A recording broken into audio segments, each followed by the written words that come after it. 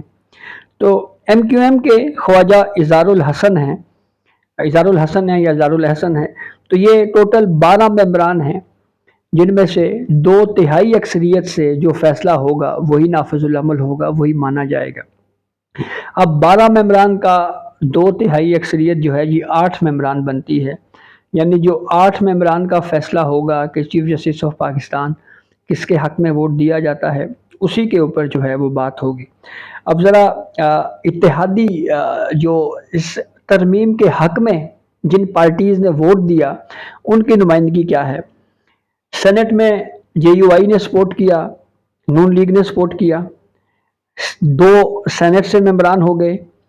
مسلم league نون کے 3 قومی assembly کے ممبران 5، راجہ پرویز اشرف اور نوید قمر 7، اور پھر ایم کیو ایم 8. تو یوں یہ 8 ممبران بنتے ہیں.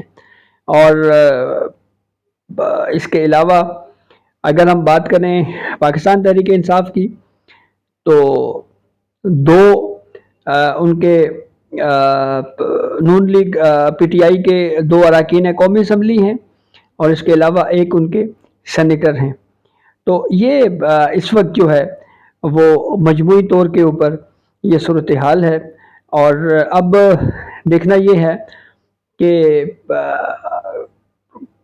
کس حد تک کس نام کے اوپر اتفاق ہوتا ہے. 3 سینئر ججز آف سپریم کورٹ جن کے ناموں کے اوپر غور ہوگا. جسٹس منصور علی شاہ جو موسٹ سینئر جج آف سپریم کورٹ ہیں. اگر یہ 26ویں ترمیم نہ ہوتی تو 25 اکتوبر کو قاضی فائز عیسیٰ صاحب کی ریٹائرمنٹ کے بعد 26 اکتوبر کو چیف جسٹس آف پاکستان بننا تھا جسٹس منصور علی شاہ نے، اور ان کا ٹینیور 3 سال سے زائد وقت کا تھا. پہلے ان کا ٹینیور کم تھا لیکن جسٹس اعجاز الاحسن نامعلوم وجوہات کے سبب استعفیٰ دے گئے اور پھر اس کے بعد ان کا ٹینیور بھی جسٹس منصور علی شاہ کو ملا. کہا جاتا تھا کہ جسٹس منصور علی شاہ کا ایک بڑا طویل ٹینیور ہوگا، لیکن پاکستان کی سیاسی تاریخ کے حوالے سے ہم سب واقف ہیں. یہاں کوئی حتمی طور کے اوپر یہ نہیں کہہ سکتا کہ کوئی وزیر اعظم 5 سال مدت پوری کرے گا. یہاں کوئی حتمی طور کے اوپر یہ نہیں کہہ سکتا کہ کون سا جج چیف جسٹس بنے گا یا وہ چیف جسٹس کی مدت پوری کر کے ہی ریٹائر ہوگا. تو یہ غیر یقینی صورتحال بہرحال پاکستان کی عدالتی تاریخ اور پاکستان کی سیاسی تاریخ میں رہی ہے، اور یہ اس کے بڑے بڑے واقعات بھی موجود ہیں. جیسے جب قاضی فائز عیسیٰ صاحب چیف جسٹس تھے تو کہا جاتا تھا جی کہ اگلے نمبر پہ جسٹس اعجاز الاحسن صاحب چیف جسٹس بنیں گے. اس سے پہلے جسٹس اعجاز الاحسن صاحب ریزائن دے گئے اور پھر یہ کہا گیا کہ جسٹس منصور علی شاہ بڑے طویل ٹینیور ان کو ملا ہے.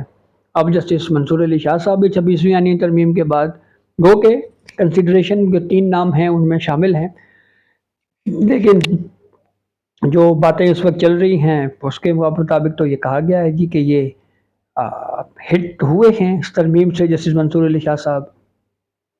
دوسرے نمبر پہ ہیں جسٹس منیب اختر اور تیسرے پہ ہیں جسٹس یحییٰ آفریدی صاحب.